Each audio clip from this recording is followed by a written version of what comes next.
Hello, I haven't seen you for a long time since we were working on the change problem.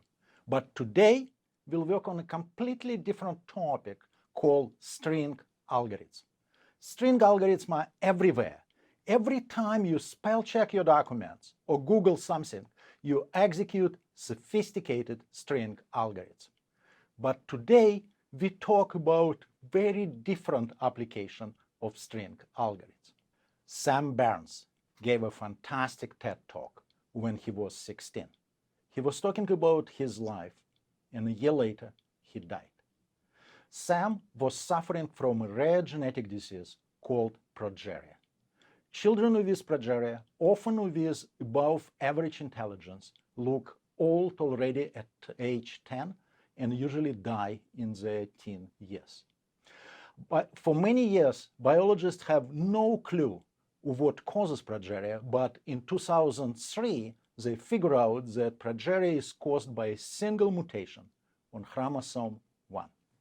To understand what pattern matching has to do with this progeria, we need to learn something about genome sequencing. When my children were young, that's how I was explaining them how genome sequencing works. I was using an example of the newspaper problem. Take many copies of the identical New York Times newspaper.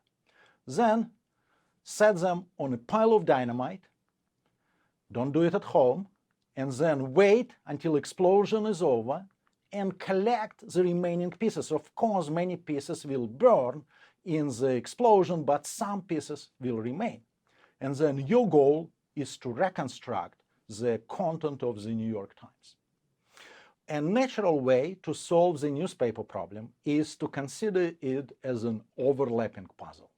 Look at different pieces and try to match them together, like this. And then, slowly but surely, you hopefully will be able to assemble the whole genome. And that's roughly how the human genome was assembled in 2000. And here, Bill Clinton is congratulating Craig Venter, one of the leaders of the Human Genome Project, on completion of this $3 billion mega science project. We don't need to know much about genomes for the rest of this talk. The only thing we probably need to know is that genome is simply a long string in ACGAT alphabet. I will try to explain how the newspaper problem translates into genome sequencing.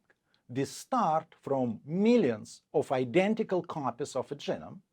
Then we break the genome at random positions using molecular scissors. These molecular scissors don't look quite like this one shown in this picture. Then we generate short substrings of the genome called reads using modern sequencing machines. Of course, during this regeneration, some reads are lost, and the only thing left is to assemble the genome from millions, or maybe even billions, of tiny pieces, the largest jigsaw puzzle humans ever attempted to solve. Today, I won't be able to tell you about algorithms for genome assembly, but if you are interested in learning about this algorithm, you can attend our bioinformatics specialization at Coursera or read the book Bioinformatics Algorithms. Assembling human genome was a challenging $3 billion project, and afterwards the era of genome sequencing began. But in the first 10 years after sequencing human genome, biologists were able to sequence only about 10 other mammalian genomes because it was still difficult.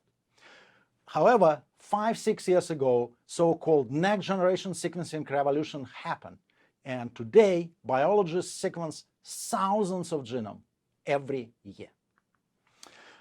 Why do biologists sequence these thousands of species? There are many applications. For example, the next big science sequencing project after the human genome was mouse genome, because we can learn a lot about human biology and diseases from mouse genome. There are important applications in agriculture. For example, by sequencing rice genome, biologists are able to develop new high-yield crops of different plants, like rice, and there are many hundreds and hundreds other applications. But recently, in addition to sequencing of many species, there is also large effort on sequencing millions of personal genomes.